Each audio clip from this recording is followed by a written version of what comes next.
बिस्मिल्लाहिर्रहमानिर्रहीम। अ, मेरा नाम डॉक्टर शराज है। डॉक्टर शराज हुसैन। मैं ब्यूटी ब्रीज एकेडमी के प्लेटफॉर्म से आपकी खिदमत में हाजिर हूँ। आज मैं डायबिटीज या शुगर की बीमारी के मुतालिक एक साइंटिफिक सेशन के तहत हाजिर हुआ हूँ, जिसको ऑर्गेनाइज किया है ब्यूटी ब्रीज एकेडमी ने। मैं एज ए फैमिली फिजिशियन अरसा 12 साल से डायबिटीज और उसकी कॉम्प्लिकेशन को ट्रीट कर रहा हूँ, और मुझे बहुत ज्यादा उम्मीद है कि आपको मेरी ये काविश पसंद आएगी।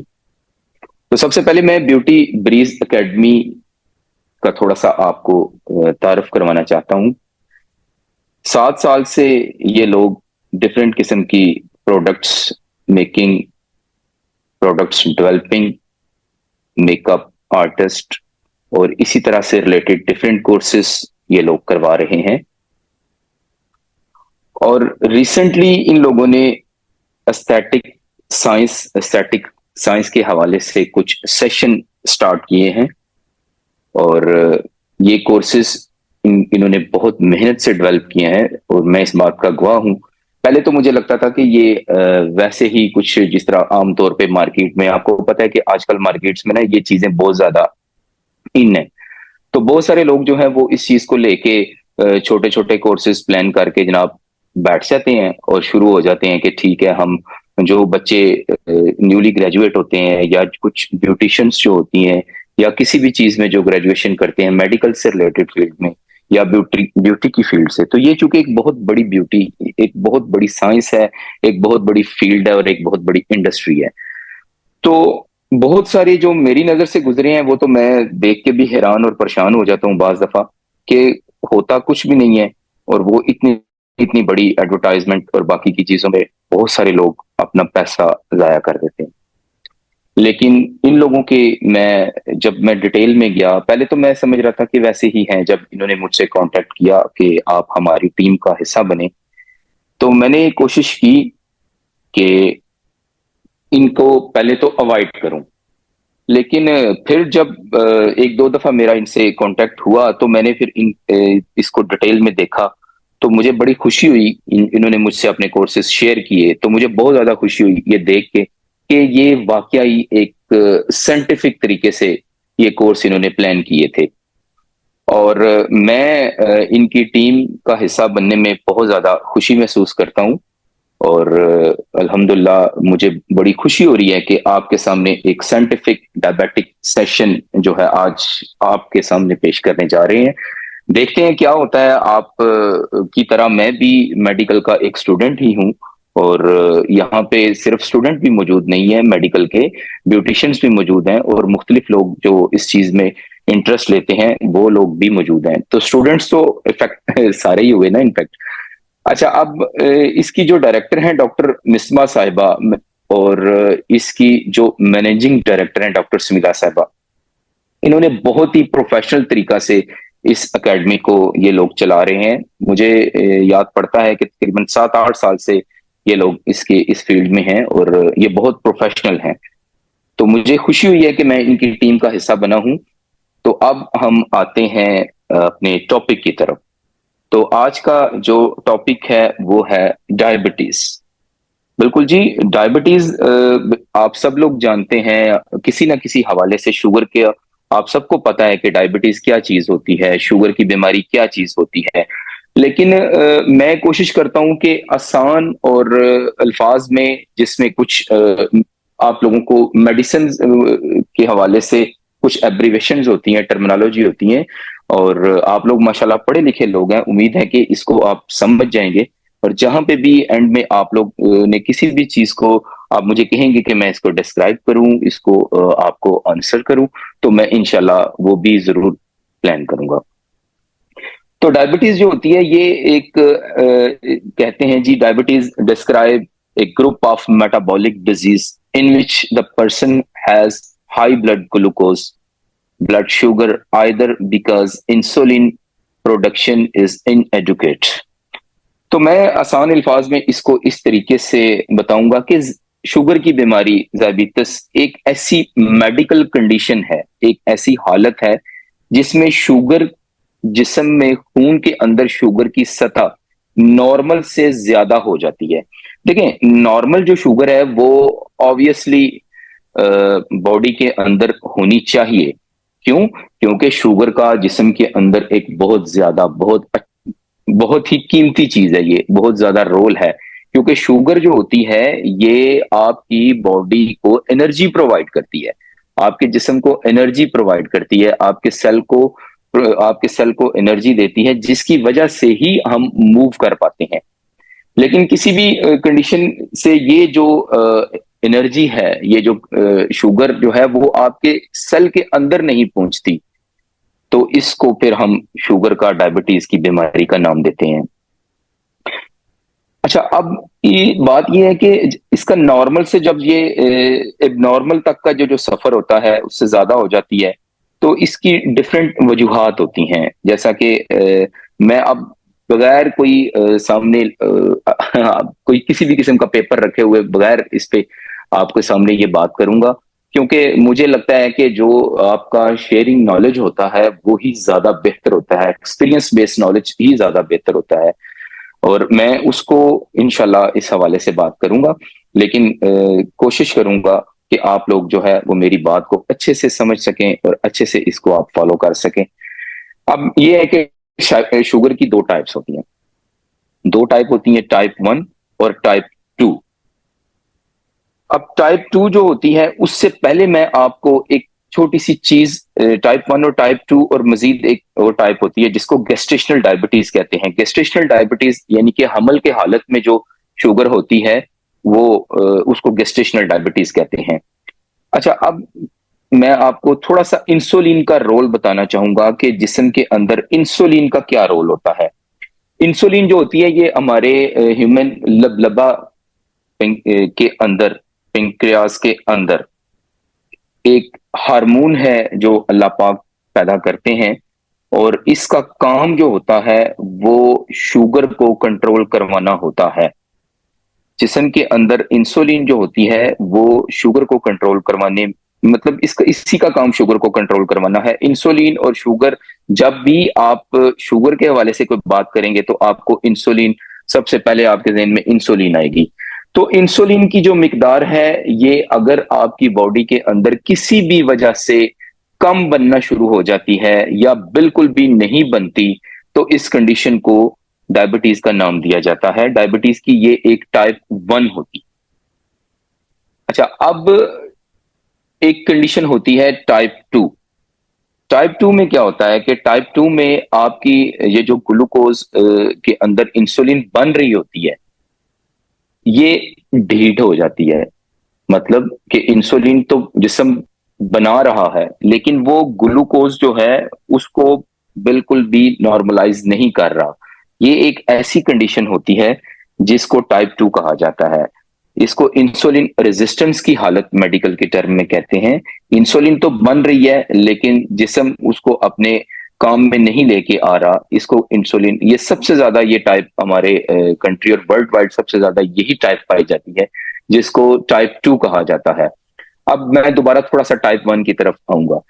टाइप 1 जो होती है इसमें इम्यून सिस्टम, मदाफती निजाम जो होता है, आपकी बॉडी का जो मदाफती निजाम होता है ये आपके जिस्म के ऊपर अटैक कर देता है, पेंक्रियाज के ऊपर अटैक कर देता है। और पेंक्रियाज जो होता है, लबलबा जो होता है, वो इंसुलिन नहीं बनाता, या इंसुलिन बनाने के जो सेल हुलिये होते हैं वो अपना काम कम कर देते हैं, इंसुलिन कम बनना शुरू हो जाती है, जिसकी वजह से पेशेंट जो है वो डायबिटीज टाइप 1 का शिकार हो जाता है।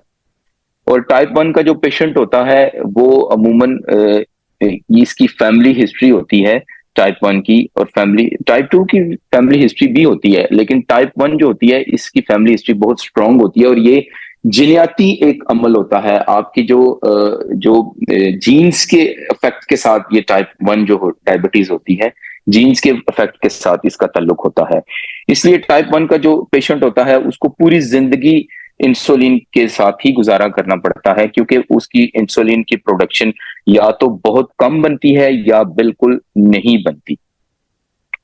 और इंसुलिन जो होती है ये मौसर तरीका से इस्तेमाल नहीं होती। अब आते हैं टाइप 2 की तरफ। मेरा जो मेन टॉपिक है वो टाइप 2 ही है।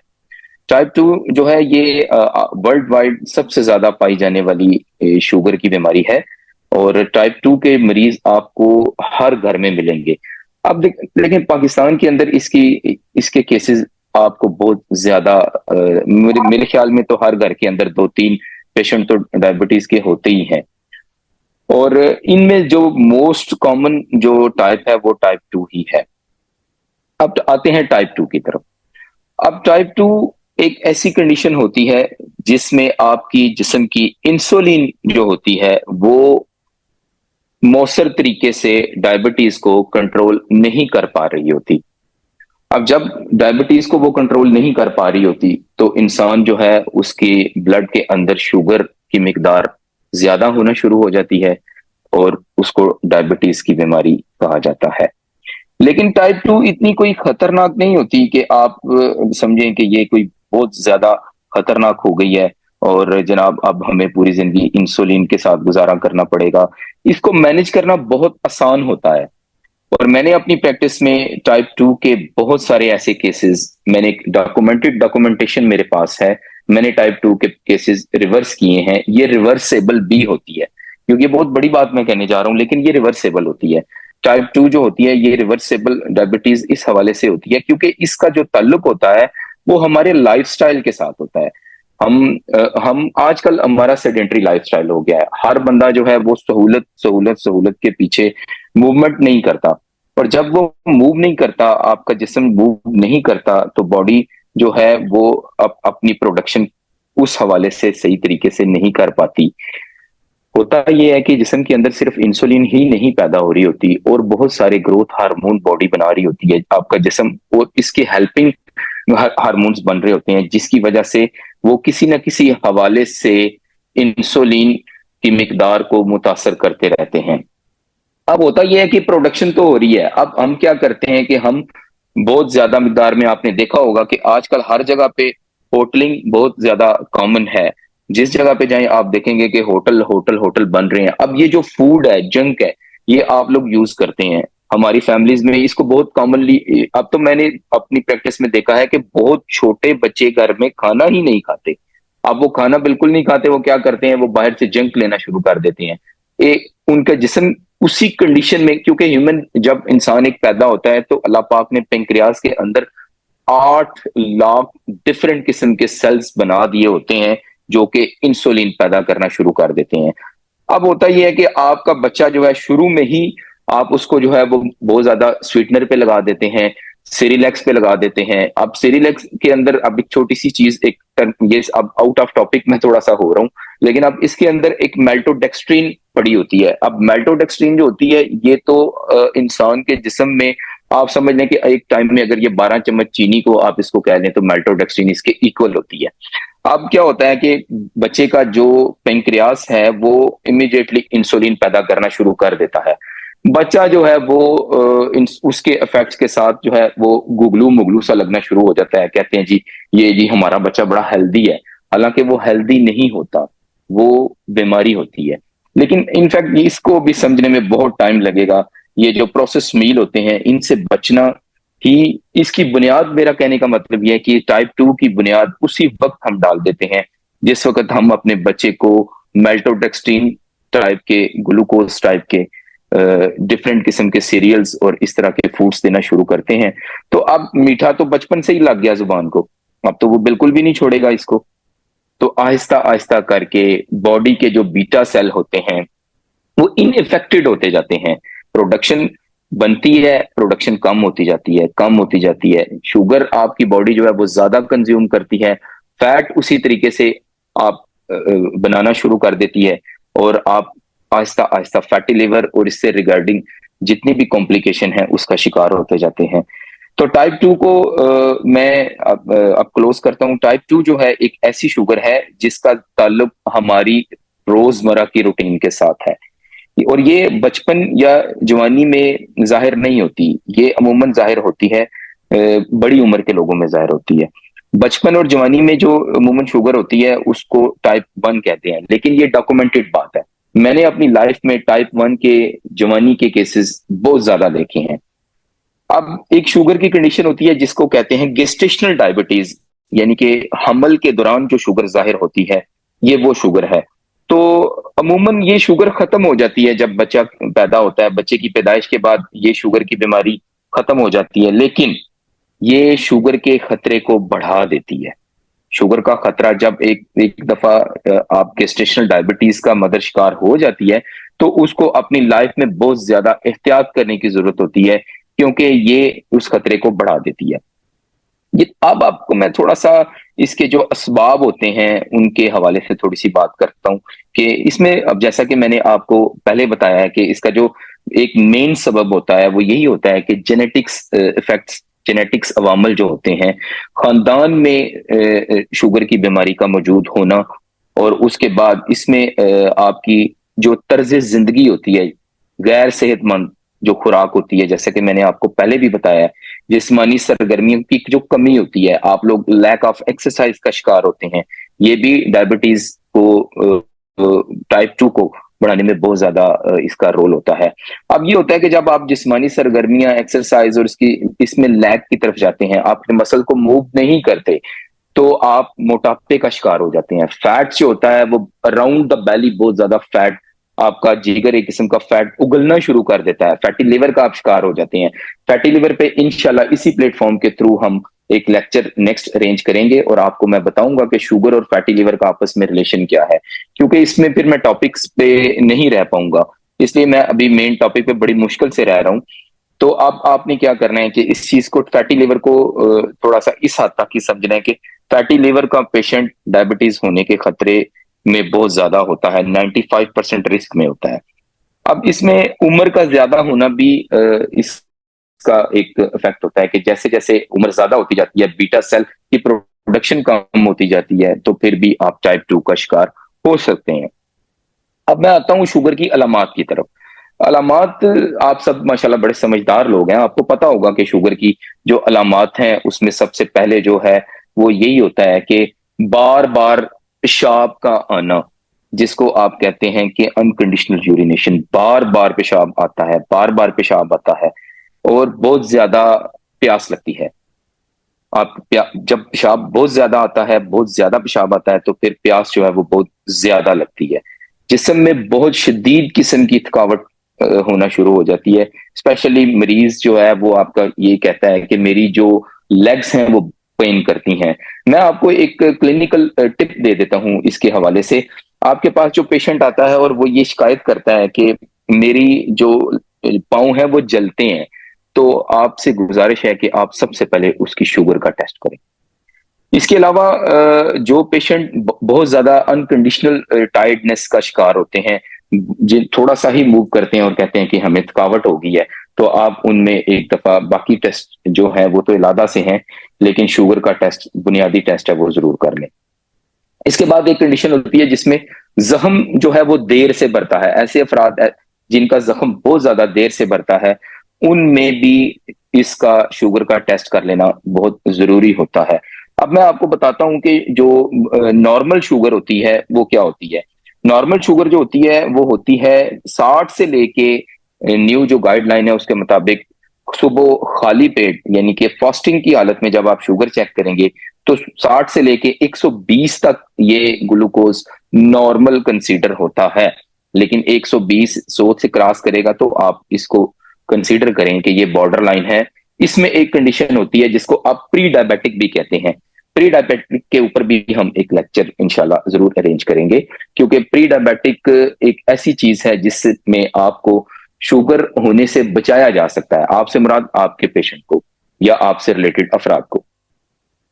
अच्छा, अब शुगर जो नॉर्मल होती है वो 60 से लेके 120 तक होती है, और खाना खाने के 2 घंटे के बाद, डॉक्यूमेंटेड स्केल यही होता है कि खाना खाने के 2 घंटे के बाद अगर चेक करें, रैंडम अगर चेक करनी है, तो खाना खाने के 2 घंटे के बाद ये शुगर आपको मिलेगी 120 से लेके 180 तक।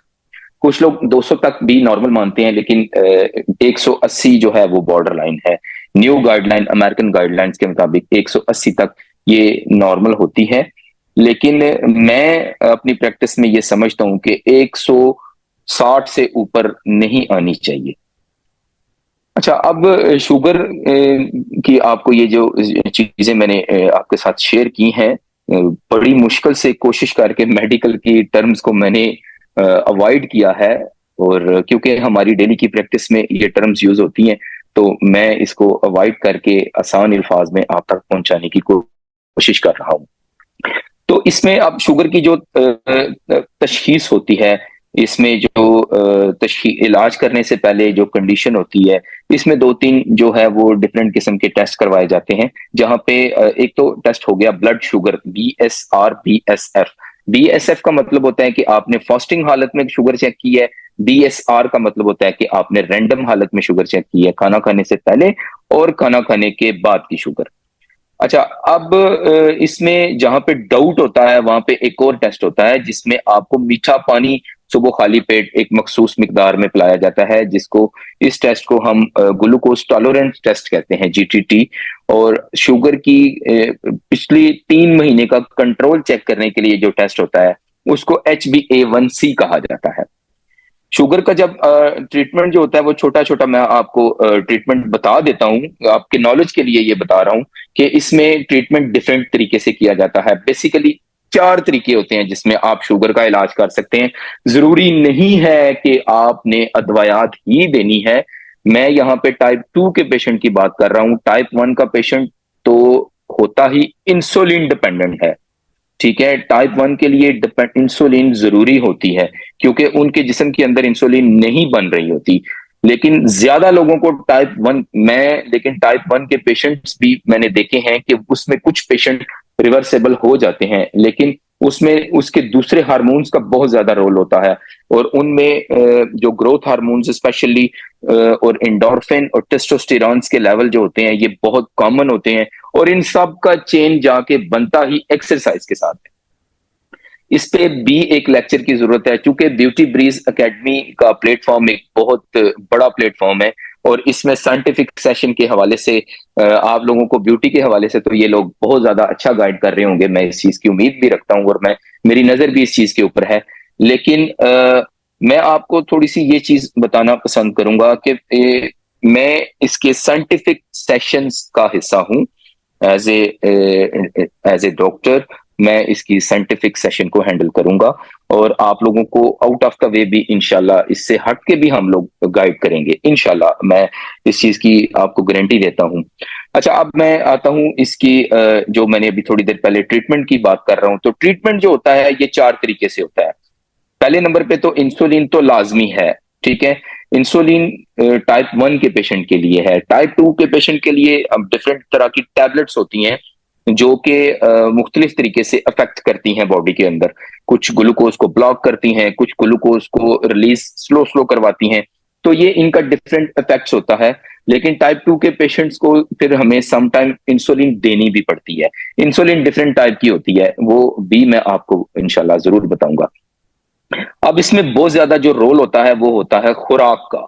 खुराक में आपने बैलेंस डाइट लेनी है, जिसमें मैं छोटी सी टिप बता देता हूं कि लो कार्बोहाइड्रेट डाइट और हाई फाइबर डाइट आपके जिस्म को शुगर होने का खतरा तो कम करती ही है। लेकिन डायबिटिक पेशेंट भी अगर हाई फाइबर लो कार्ब लेंगे तो इंशाल्लाह आप देखिएगा कि एक ना एक दिन उनको इंसुलिन या जो टैबलेट्स हैं, मेडिसिन हैं इसकी, एंटी डायबिटिक मेडिसिन जो होती हैं, ओरल हाइपोग्लाइसेमिक एजेंट्स, ये बंद करने पड़ सकते हैं। क्योंकि इनका इफेक्ट इतना अच्छा होता है बॉडी पे। कम लो कार्ब हाई फाइबर, बस छोटा सा फार्मूला है इसको कंट्रोल करने का, विद एक्सरसाइज। जब आप एक्सरसाइज करते हैं कम से कम भी 30 to 45 मिनट, आपके जिस्म में आपका मेटाबॉलिज्म इंतहाई फास्ट कर देता है आपकी बॉडी। और आपकी बॉडी जो है वो डिफरेंट किस्म के ग्रोथ हार्मोन रिलीज करती है, और वो हार्मोन्स जो ब्राउन शुगर आपके जिस्म में इकट्ठा, जो व्हाइट शुगर सॉरी आपका जिस्म इकट्ठा कर लेता है, उसको ब्राउन में कन्वर्ट करके फ्यूल यानी कि एनर्जी का काम देती है। फ्यूल आपका काम में कन्वर्ट कर देती है, फ्यूलिंग में कन्वर्ट करती है। और आपका मसल साइज तो ज्यादा होता ही है, लेकिन इसके साथ साथ वेट कम होता है। और जितना वेट कम होता जाता है, इतनी आपकी शुगर जो है वो बैलेंस होती जाती है, कंट्रोल होती जाती है। और एक जो लेटेस्टली मैं एक रिसर्च पढ़ रहा था उसमें कहा गया था कि शुगर आपकी बीमारी को ट्रीट करने के लिए जितनी भी आपको कोशिश करनी है, उसमें एक मेन नंबर पे नंबर वन टिप यही है कि जिस बंदे को शुगर होगी है, अगर वो इंसुलिन के ऊपर है, टाइप 2 के पेशेंट की बात करूंगा, तो उसने अपना बॉडी का 8%, सॉरी 8% नहीं, 8 kg वेट उसने कम करना है। जितना भी उसका वजन है उसमें से उसने 8 किलो वजन कम करना है, तो उसकी शुगर दवाइयों के साथ कंट्रोल में आ जाएगी। लेकिन अगर वो अपनी शुगर का अपनी सॉरी अगर वो अपनी बॉडी का 15 से यानी कि 8 से डबल 15 से 16 किलो वजन कम करता है, बंदा नॉर्मल तरीके से वेट कम करने की बात कर रहा हूं, जो शुगर वजन कम करती है मैं उसकी बात नहीं कर रहा। शुगर आपके जिस्म में फैट का वजन बढ़ाती है और आपकी बॉडी के अंदर मसल मैस कम करती है। तो बाज लोगों का शुगर में वजन कम होता है तो कहते हैं जी डॉक्टर साहब वाह जी वाह साडा ते वजन घट गया। नहीं, वेट कम नहीं होता, आपका मसल वेट कम होता है, आपका फैट का वजन बहुत ज्यादा होता है। आपकी जो बाजू, आपकी टांगें पतली होना शुरू हो जाती हैं, बैली बढ़ जाती है। तो ये आप शुगर आपका वजन कम ना करे, नहीं, आप खुद अपना वजन कम करें। जो आप कम करेंगे वो फैट का वजन कम होगा, जो शुगर कम करेगी वो मसल का वेट कम होगा। आपको फैट चाहिए नहीं चाहिए, फैट आपको नहीं चाहिए, आपको मसल चाहिए, और आप 15 से 16 किलो वजन कम करेंगे तो शुगर की बीमारी जो है वो रिवर्सेबल हो जाती है। लेकिन वो खुद करनी पड़ती है, शुगर ने नहीं करनी। उसके बाद आप अपने डॉक्टर के साथ मुसलसल राब्ते में रहें। आपका डॉक्टर आपकी बीमारी को बहुत ज्यादा अच्छे से समझता है। और मैं ये यहाँ सजेस्ट करूंगा कि डिफरेंट किस्म के टोटकों के बजाय डॉक्टर जो है जो आपके साथ सिंसियर है, जिसके साथ आप सिंसियर हैं, आप उसके साथ राब्ता जरूर रखें। अब शुगर की पेचीदगियों के बारे में बात करते हैं।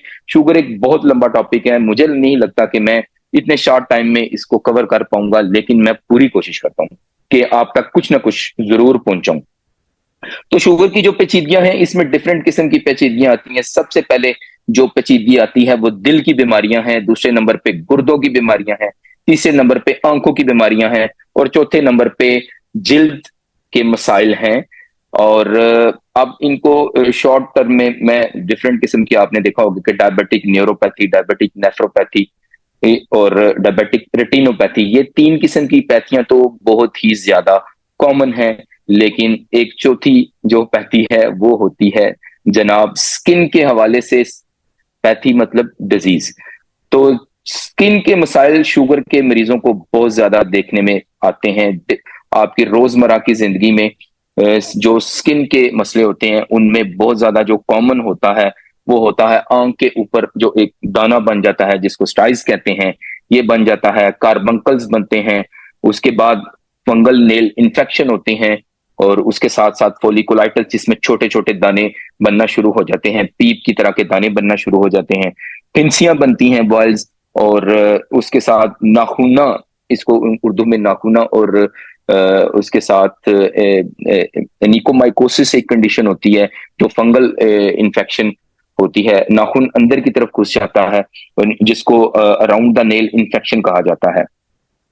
इसके साथ साथ जिस्म में बहुत ज्यादा खारिश होती है, और एक कंडीशन होती है जिसमें आपकी जिल्द जो होती है वो उसका कलर चेंज होना शुरू हो जाता है, अफ्रीकन स्टाइल की ये जिल्द हो जाती है। तो आप को लगता है कि ये पता नहीं कि जिस्म में क्या इस तरह की कि हमारी जिल्द टू टोन हो गई है, लेकिन वो कहीं ना कहीं उसमें शुगर का तल्लुक होता है। अब शुगर का चूंकि मेरा इसके हवाले से जो आपके साथ जो लिंक है वो चूंकि स्किन के हवाले से ही है, अभी आज के लेक्चर में डायबिटीज और स्किन के हवाले से ही है। लेकिन अब जब तक मैं इसका बेसिक तारफ आपको ना करवा देता तो स्किन के हवाले से मुझे भी बताना थोड़ा डिफिकल्ट ही लग रहा था कि मैं स्किन के हवाले से आपको कैसे बता सकूं, कि जब तक आप इसको मुकम्मल तौर पे नहीं समझ सकेंगे। जैसा कि मैंने आपको बताया कि शुगर जो है वो जिल्द के ऊपर अटैक करती है, और जिल्द के ऊपर इसका अटैक इसलिए होता है कि डायबिटिक एक कंडीशन, डायबिटीज का पेशेंट एक कंडीशन में चला जाता है जिसको माइक्रोवेस्कुलर पैथी कहते हैं। माइक्रो बेसिकली जो जिल्द की बीमारियां होती हैं ये माइक्रोवेस्कुलर पैथी से ही रिलेटेड होती हैं। इसका मतलब ये होता है कि जिल्द को खून की सप्लाई कम पहुंचना शुरू हो जाती है, क्योंकि डायबिटिक पेशेंट जो होता है ये डायबिटिक कॉम्प्लिकेशंस की एक टाइप होती है।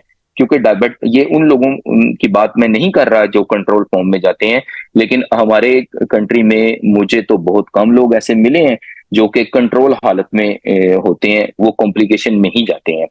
तो जी, डायबिटिक माइक्रोवेस्कुलर पैथी की एक कंडीशन होती है, बैक्टीरियल स्किन इन्फेक्शन।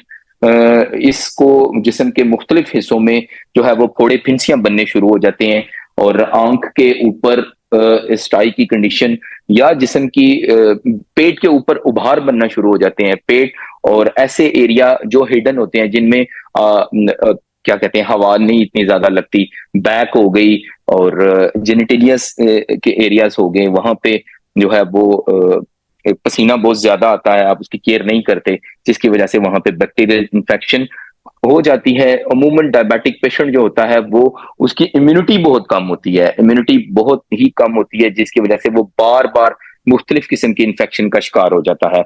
उसके बाद जी फंगल इन्फेक्शन होती है, ये डायबिटिक पेशेंट में बहुत ज्यादा देखने में आती है। रिंग वॉर्म एक कंडीशन आपके सामने स्किन में आ रही होगी, ये रिंग वॉर्म है, लेकिन इसी तरह डिफरेंट किस्म की जो फंगल इन्फेक्शन होती है वो भी जिसको टाइनिया वर्सिकोलर्स एक कंडीशन होती है, वो मैंने डायबिटिक पेशेंट में बहुत ज्यादा देखने में आती है। स्किन का कलर जो है वो चेंज होता है उसमें।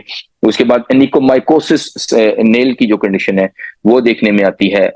ठीक है, उसके साथ साथ शुगर का मरीज जो होता है वो, उसको खारिश बहुत ज्यादा रहती है, लेकिन मैं दोबारा से आपको ये बताना चाहूंगा कि ये कॉम्प्लिकेशन की सूरत में होती है, ये उन लोगों में होती है जो एहतियात नहीं करते। Poor blood flow means microvascular pathy के जो पेशेंट होते हैं, एक दफा फिर स्क्रीन पे आप देख रहे होंगे कि इची स्किन जो है, थोड़ी थोड़ी मीठी मीठी खारिश जो है, ये पेशेंट को लगी रहती है। नेक्स्ट जी।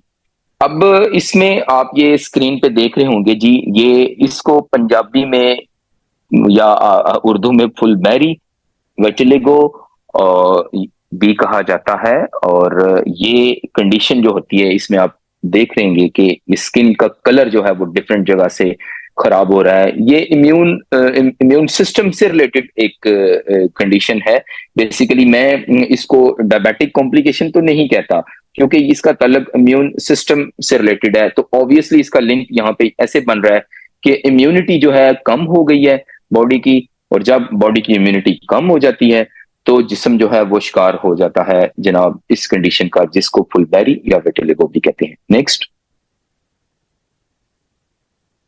जी, ये जनाब थोड़ी देर पहले मैंने आपको बताई थी कि इस कंडीशन को कहते हैं एकिंथोसिस नाइग्रिकेंस, यानी कि आपकी जिल्द का जो कलर होता है, डायबिटिक पेशेंट की जिल्द का जो कलर होता है वो डार्कन हो जाता है।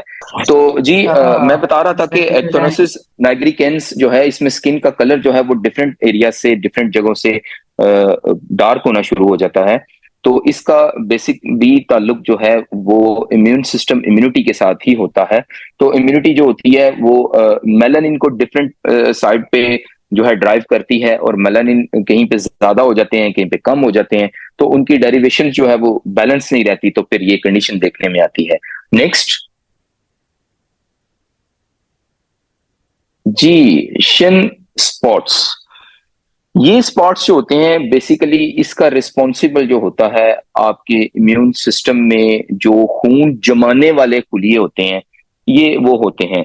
होता यह है कि बहुत इस कंडीशन में आपकी जिस्म के मुख्तलिफ हिस्सा में नील धब्बे, दाग पड़ने शुरू हो जाते हैं। जहां पे भी थोड़ी सी चोट लगती है वहां पे एक्यूमुलेशन ऑफ ब्लड होता है और एक स्पॉट बन जाता है। इस कंडीशन को शिन स्पॉट्स कहते हैं जी। Next outbreak of small bumps. अच्छा, ये जो स्मॉल बम्प्स होते हैं ना, ये अमूमन आपको देखने में नहीं मिलते कि मोस्ट कॉमनली ये मोस्ट कॉमन कंडीशन तो बिल्कुल भी नहीं है, लेकिन ये एक डिफरेंट वायरल की हालत में आपकी डायबिटिक पेशेंट जो है वो उसमें सफर कर सकता है। या इसमें एक और कंडीशन भी होती है बम्प्स बनने की, एलर्जी, एलर्जिक रिएक्शन, मुख्तलिफ तरीके से का जो एलर्जिक रिएक्शन होता है उसमें ये आउटब्रेक बन सकता है। मिसाल के तौर पे मैं आपको ये बताता हूँ कि एक दो बंदों में नॉन डायबिटिक और डायबिटिक पेशेंट में एलर्जी हुई है, तो डायबिटिक पेशेंट जब उस डायबिटिक पेशेंट को उस चीज से एलर्जी हुई है तो वो बहुत सीवियर रिएक्शन की सूरत में आपको ये बम्प्स की सूरत में नजर आएगी। तो जो नॉन डायबिटिक पेशेंट है उसमें हो सकता है कि वो सिंपल एक खारिश या एक हल्की सी इचिंग इस तरह की कंडीशन में आए। तो इसका तल्लुक फिर एक दफा से इम्यूनिटी के साथ है। नेक्स्ट जी, yellow smooth bumps on patch, ठीक है जी, और पैचेस अराउंड योर आईलिड्स। जी, तो जनाब ये जो पैचेस हैं ये बनते हैं कोलेस्ट्रॉल की वजह से। जो लोग, ऐसे लोग जिनका कोलेस्ट्रॉल बहुत ज्यादा हाई रहता है, ठीक है, और डिसलिपिडीमियास के जो केसेस होते हैं, आप इस तरह का पेच जहां पे भी आप जिस पेशेंट्स को भी देखें तो आप फौरी तौर पे उसको कहें कि वो अपना लिपिड प्रोफाइल करवाए, क्योंकि ये पैचेस बनते ही उस सूरत में है जब जिस्म के अंदर कोलेस्ट्रॉल का लेवल जो है वो इरेगुलेट हो जाता है, बहुत हाई हो जाता है, और हुसूसन जो टीजी टू कोलेस्ट्रॉल रेशो है वो डिस्टर्ब होती है। तो फिर ये आपको बम्प्स देखने में मिलते हैं और ये येलो होते हैं, और इसमें फिर आपको शुगर, क्योंकि शुगर के मरीज का कोलेस्ट्रॉल आपको हाई मिलेगा। इसकी डिफरेंट वजूहात हैं, उसमें अभी नहीं पढ़ेंगे, लेकिन मैं कंडीशन के हवाले से बता रहा हूं।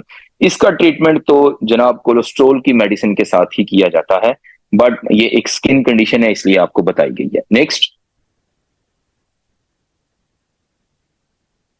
जी, स्किन टैग्स, तो ये स्पेशल जनाब एस्थेटिक से रिलेटेड एक कंडीशन है। स्किन टैग्स को देख के जो एस्थेटिशियंस होते हैं ना वो बड़े राजी हो जाते हैं, बड़े खुश हो जाते हैं, क्योंकि उनको यहाँ से जो है वो काम करने का सही मौका मिलता है। जो डिफरेंट कंडीशन जो आपको आपके कोर्स में शामिल है शायद, इस इनको रिमूव करने का तरीका। तो ये इसमें हाइपर केरेटोसिस एक कंडीशन होती है जिसमें स्किन के ऊपर स्किन, स्किन के ऊपर स्किन इकट्ठी होना शुरू हो जाती है। ये किसी भी बंदे को हो सकती है, लेकिन इसमें डायबिटिक पेशेंट में ये मोस्ट कॉमन होती है, और इसको फिर डिफरेंट एस्थेटिक प्रोसीजर्स के तहत जो है वो इन्वेसिव प्रोसीजर्स ही उसको कहते हैं, इसको खत्म किया जाता है। तो नेक्स्ट जी, नेक्स्ट ओके जी, cluster small bumps raised patch है।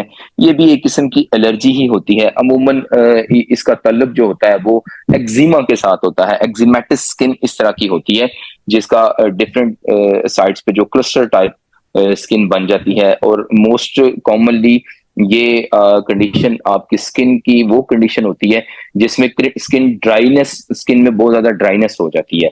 तो इस कंडीशन में जो है ये क्लस्टर्स होते हैं। तो ड्राई एक्जिमा भी इसको एक तरह से कहा जाता है। नेक्स्ट जी, yellow reddish brown purplish patches जो होते हैं, ये भी आपको ब्लड सप्लाई का ही शासाना है कि खून की जो सप्लाई है वो चूंकि कम होती है, थोड़ी सी भी चोट लग जाए अमूमन आपको पता नहीं चलता, और इस तरह के जो पैच हैं वो आगे जाके अल्सर को लीड करते हैं जिसमें डायबिटिक फुट और इस तरह की कंडीशंस बनती हैं। लेकिन डायबिटिक फुट तो मैं इसको नहीं कहूंगा, लेकिन ये डायबिटिक अल्सर का रिस्पॉन्सिबल होती हैं, और इनके लिए बहुत जल्दी जो है इमरजेंसी हमें इसको ट्रीट करना पड़ता है डिफरेंट किस्म की एंटीबायोटिक्स के साथ। जी, नेक्स्ट जी, फेशियल रेडनेस। जी, फेशियल रेडनेस, ये जो मैं इस कंडीशन को तो मैंने नॉन डायबिटिक पेशेंट्स में भी बहुत ज्यादा देखा है, और ये अमूमन उन लोगों में पाई जाती है जिनको हिस्ट्री में जिनकी जो है एलर्जी होती है। लेकिन इसको मेरे ख्याल में रोजिका भी कहा जाता है। मुझे लगता है कि ये वही एक कंडीशन है। तो इसका ट्रीटमेंट भी लेकिन ये कंडीशन पूरी जिंदगी ठीक नहीं होती, ये सस्टेनेबल होती है। तो हम लेकिन इसको कंट्रोल जरूर कर सकते हैं, लेकिन डायबिटिक पेशेंट में तो इसका बहुत ज्यादा जो है वो खराबी देखने में आ जाती है। बिल्कुल। एक नेक्स्ट कंडीशन जो होती है जिसका ताल्लुक डायबिटीज के साथ है, उसमें होती है कि रिंकल्स पड़ जाती हैं आप स्किन के ऊपर, बहुत अर्ली जो चेंजिंग आती हैं, जिसको प्री ओल्डर चेंजिंग्स कहते हैं, आप वक्त से पहले बूढ़ा हो जाना। इसमें आपके जो चेहरे पे मुख्तलिफ किस्म की झुर्रियां पड़ना शुरू हो जाती हैं, और जिसमें डिफरेंट किस्म की लाइंस होती हैं, जॉ लाइंस, इसमें क्रोस फीट होते हैं, जॉ लाइंस होती हैं। कहने का मतलब यह है कि आप वक्त से पहले जो लोग बूढ़े होना शुरू हो जाते हैं डायबिटीज की वजह से, और ये खसूसन ऐसी कंडीशंस हैं जो कि स्पेशली एस्थेटिक, जो एस्थेटिशियंस के अंडर आती हैं, और वो डिफरेंट तरीके से इसका ट्रीटमेंट कर सकते हैं। अब मैं जी, नेक्स्ट है कोई? जी, तो अब मैं आपको इसका थोड़ा सा एस्थेटिक का और एस्थेटिक के साथ डायबिटीज का रोल बता देना चाहता हूं कि एस्थेटिशियंस जो होती हैं, जो आप जो कोर्सेज कर रहे हैं, ये ऑब्वियसली आपके पास पेशेंट आते होंगे, तो जब आपके पास पेशेंट आएंगे तो वो डायबिटिक भी होंगे, तो आप किन कंडीशंस में उनका ट्रीटमेंट कर सकेंगे? तो कंडीशन बड़ी मैं आपको शॉर्ट सी बता देता हूं। तो कंडीशन जो है वो ये होती है इसमें। कंडीशन आपकी, पेशेंट आपके पास आया है, सबसे पहले आपने उसकी ब्लड शुगर जो है वो चेक करनी है। अगर उसकी ब्लड शुगर कंट्रोल है, क्योंकि डायबिटिक जो पेशेंट होते हैं उनका जख्म जल्दी जल्दी हील नहीं होता। तो इस कंडीशन में चूंकि आप डिफरेंट प्रोसीजर्स के साथ, नॉन इन्वेसिव और इन्वेसिव प्रोसीजर्स में, उसकी स्किन में जो है वो डिफरेंट जो प्रोसीजर्स होते हैं, जिनमें लेजर ट्रीटमेंट्स होता है, बोटॉक्स और फिलर्स होते हैं, माइक्रो डर्माब्रेशंस होती है, पीआरपी होती है, माइक्रो निडलिंग्स होती है, और केमिकल पील्स होते हैं। तो क्योंकि इनकी जिल्द के अंदर जो है वो इतनी हील होने की कैपेसिटी बहुत कम होती है, तो आपने कोशिश करनी है कि ऐसे लोग जिनकी शुगर कंट्रोल में नहीं है, उनको तो आपने हाथ नहीं लगाना। इस तरह के प्रोसीजर्स की सूरत में आप उनको डिफरेंट किस्म के मॉइस्चराइजर दे सकते हैं, मॉइस्चराइजर रिकमेंड कर सकते हैं, और उसके साथ साथ लो लेवल की जो केमिकल पील होती है, आप जिसको जिसको आप कहते हैं कि लेवल 1 पील्स, उसकी शॉर्ट टर्म में आप वो अप्लाई कर सकते हैं। इसके साथ साथ अगर उसकी शुगर कंट्रोल है पेशेंट की, तो फिर आगे आप उस दूसरे प्रोसीजर्स की तरफ जाएंगे। उसमें मैंने आपको पहले बता दिया है कि HbA1c एक ऐसा टेस्ट है जिससे आपको उसके 3 महीने का कंट्रोल पता चल जाएगा कि इसका कंट्रोल है कि नहीं है। अब चूंकि शुगर के मरीज जो हैं, वो अब इसका मतलब ये भी नहीं है कि वो किसी भी किस्म का एस्थेटिक प्रोसीजर नहीं करवा सकते। ऑब्वियसली वो भी इंसान है, और जवान लगना उनका भी हक है, क्योंकि एस्थेटिक का ताल्लुक जवान जवान लगने के साथ है। और इसमें आपने शुगर को जो है वो मेनली कंट्रोल करना है। डायबिटीज, अगर आपके पास कोई पेशेंट आता है जो जिद करता है कि मैंने ये काम करवाना है, तो आपने उसको कहना है कि सबसे पहले आप अपनी शुगर कंट्रोल करवा के आए। जब वो शुगर कंट्रोल होगी, डॉक्यूमेंटेशन आपके सामने होगी, उसके बाद आपने अपने प्रोसीजर्स की तरफ जाना है, क्योंकि जख्म हील नहीं होते, और आप के एस्थेटिक प्रोसीजर्स में जख्म अमूमन पैदा करना होता है, उसको अच्छे तरीके से हील करवाना होता है। तो आप इसमें आपको जो है वो डॉक्टर समीला और डॉक्टर मिसबा ही गाइड कर सकती हैं कि इसको आपने कैसे करना है। मैं एज ए डायबिटिक एक्सपर्ट आपको ये बताऊंगा कि शुगर को कंट्रोल करवा के जो छोटे नॉन इन्वेसिव प्रोसीजर्स होते हैं, जिनमें नीडल वगैरह का इस्तेमाल नहीं होता, वो आप करें तो ज्यादा बेहतर है। तो जी, अब शॉर्ट में आपको शुगर के मरीज की एक छोटी सी मैं आपको बता देता हूं कि इस कंडीशन में डायबिटिक जितने भी पेशेंट हैं, उनको, क्योंकि उनकी स्किन ड्राई हो जाती है, और ड्राई स्किन जो है वो मजमुआ बीमारी होती है। क्यों ड्राई स्किन का एक ही ट्रीटमेंट आपने सबको कहना है, आपने डिफरेंट किस्म के जो मॉइस्चराइजर मार्केट में अच्छे मॉइस्चराइजर मौजूद हैं, वो आपने उनको कहना है कि रेगुलर मॉइस्चराइजर लगाने हैं। और डायबिटिक पेशेंट की हैंड एंड फुट केयर जो होती है, वो उन्होंने रेगुलर बेसिस पे करनी होती है विद मॉइस्चराइजर। मॉइस्चराइजिंग के साथ डायबिटिक पेशेंट जो होता है वो एक बहुत अच्छे तरीके से अपनी जिंदगी हेल्दी स्किन रख के, लाइफस्टाइल के साथ अपने आप को जल्दी बूढ़ा होने से भी रोक सकता है। तो जी, ये था आज का मेरा लेक्चर, जो कि बड़े शॉर्ट नोटिस पे मैंने जुबानी ही ऐसे ही आपके सामने रख दी है। अब फैसला आप लोगों ने करना है कि मैंने क्या बोला है, कैसे बोला है, लेकिन कोशिश की है कि मैं शॉर्ट में आपको अच्छे तरीके से समझा सकूं। अब क्वेश्चन आंसर सेशन है, तो आप मुझे जो आप क्वेश्चन करना चाहें मैं आपके लिए हाजिर हूँ। अस्सलाम वालेकुम sir, thank you so much. आपने इतना इंफॉर्मेटिव लेक्चर आज हमें दिया और मुझे बहुत कुछ सीखने को मिला, और मैं उम्मीद भी करूंगी कि जिन जिन स्टूडेंट्स ने ये सेशन अटेंड किए उनको भी बहुत कुछ सीखने को मिला होगा। आपने अपने कीमती वक्त से हमें इतना वक्त दिया, उसके लिए बहुत शुक्रिया। जी जी जी जी, वेलकम जी। मैं हाजिर हूँ और इंशाल्लाह नेक्स्ट भी आप जब भी कोई मुझे कहेंगी, लेकिन ये है कि आपने फिर टॉपिक जो है वो मुझे थोड़ा सा टाइम पहले बता देना है, तो इंशाल्लाह हम इसको मजीद बेहतर कर सकेंगे। मुझे लगता है कि अभी बहुत सारी डेफिशिएंसीज हैं इनके अंदर, क्योंकि इन बच्चों को मैं इनके लेवल पे आके बताना चाह रहा था। ऑब्वियसली ये बहुत ज्यादा पढ़े लिखे लोग हैं, लेकिन कुछ चीजें जो होती हैं वो एक्सपीरियंस बेस होती हैं। तो इसलिए मैंने यहाँ पे आपके सामने ज्यादातर जो चीजें बोली हैं वो एक्सपीरियंस बेस ही बोली हैं। डॉक्यूमेंटेड तो इतना शायद नहीं होगा, तो लेकिन अगर उसमें कोई कमी बेशी रह गई है तो इंशाल्लाह मैं कोशिश करूंगा कि मैं नेक्स्ट टाइम उसको ठीक कर सकूं। लेकिन मैं चाहूंगा कि आप लोग जिन्होंने मेरा ये लेक्चर सुना है, मुझसे प्लीज जरूर कुछ ना कुछ क्वेश्चन जरूर करें। मुझे आंसर देते हुए बहुत खुशी होगी, ताकि मुझे पता चले कि आपका इंटरेस्ट कितना। आज मेरे ख्याल से डॉक्टर दानियाल यहाँ मौजूद थे, वो टेस्ट के जी हवाले से कुछ बता रहे थे, पूछ रहे थे जी कि जी जो लास्ट टेस्ट आपने बताया वो रिपीट कर दीजिए। जी। मैंने मेरे ख्याल में जो मैंने डायबिटीज के ना 2-3 टेस्ट बताए हैं। सबसे पहले तो मैंने जो टेस्ट बताया वो था ब्लड शुगर। सबसे पहले तो आपने फास्टिंग में ही देखनी होती है ब्लड शुगर फास्टिंग, और उसके बाद शुगर जो रैंडम में चेक करनी है तो फिर खाना खाने के 2 घंटे के बाद। ठीक है, एक तो ये टेस्ट है। दूसरे नंबर पे एक टेस्ट है जिसको कहते हैं जीटीटी। ठीक है, ग्लूकोज टॉलरेंस टेस्ट। इसमें जब डाउट होता है, पेशेंट की शुगर फ्लैक्चुएट आ रही होती है, आपको लगता है कि भाई इसको शुगर है या नहीं है, आप डाउट में होते हैं, तो फिर ये लैब में ये जाके टेस्ट करवाया जाता है। इसको जीटीटी कहते हैं। जीटीटी टेस्ट का मकसद भी डायग्नोजिंग टेस्ट होता है ये। इसमें जब पेशेंट को एक खास हद तक ग्लूकोज 80 ग्राम या 100 ग्राम ग्लूकोज पिला के इसके 30 मिनट्स के बाद यूरिन में और ब्लड में इसके तकरीबन 2 से 3 घंटे में डिफरेंट 30 मिनट के बाद जो है वो सैंपल लिए जाते हैं, और फिर उसका एक चार्ट शेयर किया जाता है कि पेशेंट के अंदर ग्लूकोज की टॉलरेंसी जो है वो इतनी देर में इतनी थी। तो फिर डॉक्टर जो है उससे फिर डिसीजन लेता है कि हाँ भाई ये डायबिटिक है या डायबिटिक नहीं है। तो एक जो टेस्ट मैंने बताया था वो बताया था HbA1c।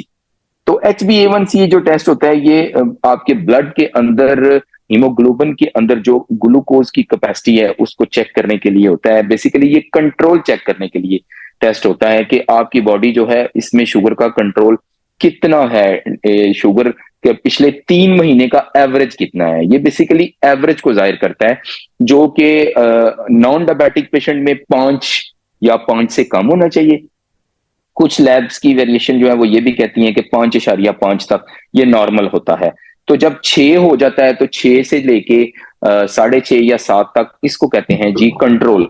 कंट्रोल कंडीशन 6 से 6.5 तक कंट्रोल होती है जी। 6.5 से 7.5 के दरमियान तक ये इसको आप कह सकते हैं कि बस ठीक ही है, फेयर है। तो उसके बाद जो 7.5 से ऊपर जो होगा तो उसमें आप ये कहेंगे कि भाई ये कंट्रोल खराब है।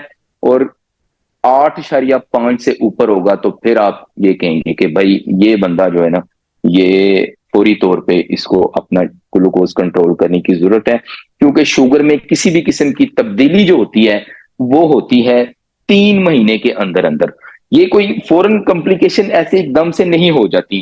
हार्ट से रिलेटेड, गुर्दों से रिलेटेड, ब्लड प्रेशर से रिलेटेड जितनी भी चेंजिंग होती हैं, इनको 3 माह का अरसा लगता है, 3 माह का टाइम होता है। 3 माह के अंदर अंदर आपने इनको कंट्रोल करना होता है, और कंट्रोल के इफेक्ट भी 3 माह के बाद ही देखने में मिलते हैं। कुछ लोग जनाब 2 दिन जो है ना वो पुट्टी सीधी बाजियां लगा के ना, ठीक है, उसके बाद जनाब फिर शुगर चेक कर रहा हो डॉक्टर साहब ऐसे कंट्रोल नहीं आ रहा, कंट्रोल नहीं आ रहा। तो फिर उनको जो है ना वो फकी देनी पड़ती है। इंजीनियर मिर्जा साहब वाली नहीं, एक दूसरी किस्म की होती है, वो मैं ही देता हूँ, मेरे पेशेंट को पता होगा। तो उनको फिर समझाना पड़ जाता है कि भाई आपने इसका कम से कम इफेक्ट देखना हो तो फिर 3 महीने का टाइम होता है जी। कुछ और? अस्सलाम वालेकुम सर। मुझे ये क्वेश्चन जी करना था कि आपने अभी स्किन में एक पिक्चर दिखाई है जिसमें आईलिड के ऊपर बम्प्स थे, तो जी जी जी। उसको किस तरह से ट्रीट किया जा सकता है? जी मैडम, बेसिकली ये तो आपको बताएंगी आपकी एस्थेटिशियंस, आपके कोर्स का भी हिस्सा है, लेकिन मैं शॉर्ट में थोड़ा सा बता देता हूँ। मुझे लगता है कि इसको एक तो मतलब अगर मैं ट्रीट करूंगा तो मैं तो करूंगा इसको कट करके ही, इंटरवेंशन ली। लेकिन एस्थेटिक चूंकि एक बड़ी बहुत बड़ी फील्ड है, साइंस है, तो ये आपको, मुझे लगता है कि ये आपको बताएंगे कि ये फिब्रोब्लास्टिंग जो एक कंडीशन होती है, ये फिब्रोब्लास्ट करके इसको एक छोटा सा लेजरिंग प्रोसीजर ही होता है, ये करके इसको कंट्रोल करेंगे, जिसमें निशान भी नहीं पड़ता और ये पैच भी रिमूव हो सकते हैं। तो डॉक्टर साहब आप भी बता दीजिएगा कि मैं ठीक कह रहा हूं, तो फिर आप इसमें अगर कुछ ऐड करना चाहें तो। जी। तो और कुछ?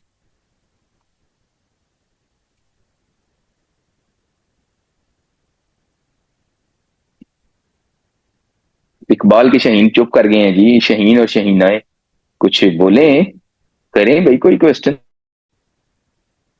कुछ तो बोले।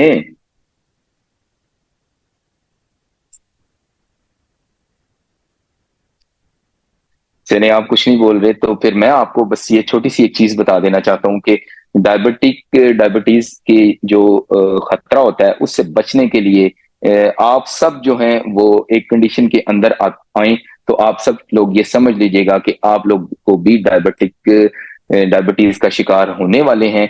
तो वो एक कंडीशन ये होती है कि जनाब, अगर आप अगर मेल है तो मेल की जो मेल, अगर कोई मेल है तो मेल की वेस्ट जो है वो 36 से ज्यादा है, ठीक है, तो फिर आप जनाब शुगर का शिकार होने वाले हैं।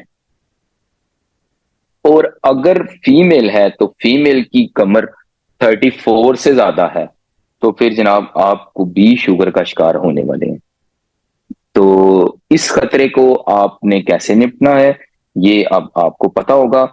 मैं अपनी रोजमर्रा की प्रैक्टिस में ये बात जरूर कहना चाहता हूं कि भाई अपना वेट अगर आप लोग नेचुरल तरीके से कम करेंगे तो फिर आप शुगर टाइप 2 का शिकार बिल्कुल भी नहीं होंगे, क्योंकि शुगर टाइप 2 जो होती है ये बहुत बड़ा खतरा है। तो आप जनाब छोटे से छोटे बच्चे को भी जब देखेंगे ना, तो उसकी वेस्ट जो है ना, अभी जो मदर्स जाती है ना उनके लिए ड्रेस लेने, तो उसकी वेस्ट माशाल्लाह से 30 और 32 क्रॉस कर चुकी होती है।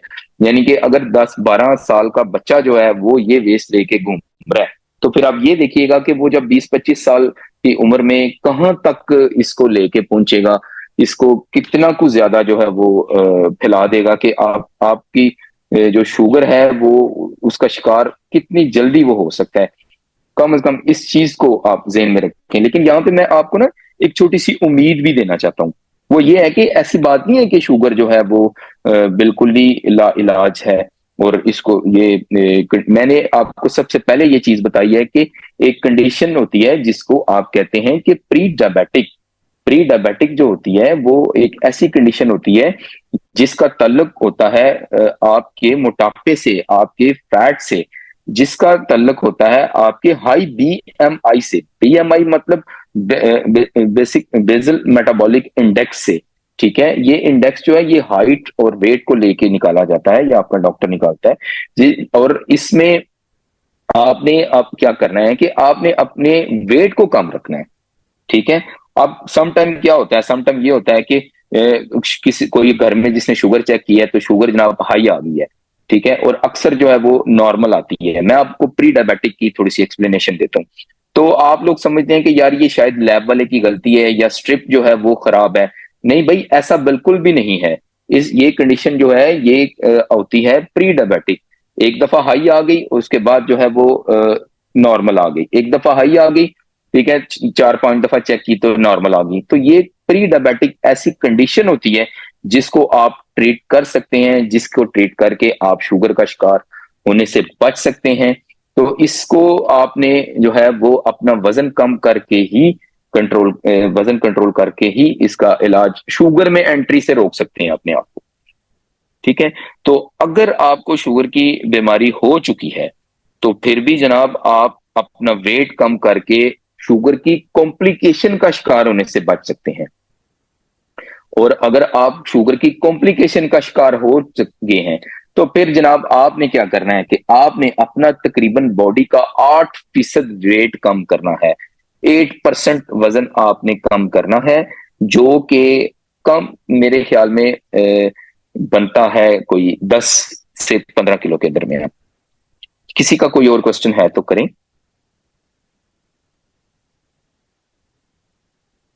नहीं, चले मैं आपको ये बता देता हूं कि 8% वजन कम करने के बाद आप शुगर का जो खतरा होता है उससे 10 साल पीछे चले जाते हैं। मतलब ये नहीं है कि एक दफा आपने 8% वजन कम कर लिया तो भाई मैंने शुगर नहीं होगी, ऐसी बात नहीं है। लेकिन बात यह है कि शुगर की बॉडी का जो मेटाबॉलिज्म है वो आपने उस तरीके का कर दिया है कि आपको शुगर की बीमारी जो है, नॉर्मल हेल्दी लाइफ गुजारने के बाद शुगर की बीमारी से आपने अपने आप को 10 साल पीछे कर लिया है।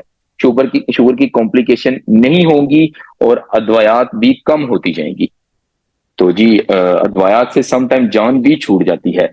लेकिन साथ में मैंने आपको ये भी बताया कि अगर आप 12 से 15% अपना वजन नीचे ले आते हैं तो देखिएगा कि ये कमाल हो जाएगा। आप इसको शुगर का ट्रीटमेंट, शुगर का कंप्लीट ट्रीटमेंट जिसको ट्रीटमेंट कहते हैं, क्योंकि शुगर तो अभी तक सब यही कहते हैं कि शुगर एक ऐसी हालत है जिसका इलाज नहीं है, ये ऐसी कंडीशन है जिसका कोई इलाज नहीं है, जिसका कंट्रोल मौजूद है लेकिन इलाज नहीं है। लेकिन मैंने आपको इसका ट्रीटमेंट बताया है कि अगर आप 12 से 15% बॉडी, अपनी बॉडी का 15% वजन कम कर लें तो जनाब आपकी शुगर जो है वो मेटाबॉलिज्म बूस्ट हो जाएगा, मेटाबॉलिज्म जो है वो प्रमोट हो जाएगा, रेगुलेट होना शुरू हो जाएगा, कुदरती तरीके से बॉडी जो है वो रिपेयर हो जाएगी। तो जी आपका बहुत शुक्रिया, थैंक यू वेरी मच। और आपने मुझे इतनी देर जो है वो सुना, इसको झेलना भी कह सकते हैं। ठीक है, और ब्यूटी ब्रीज एकेडमी का जो प्लेटफॉर्म है उसमें इंशाल्लाह दोबारा से आपके किसी और टॉपिक के साथ जरूर हाजिर होंगे। अभी तक के लिए इजाजत है जी, अस्सलाम वालेकुम।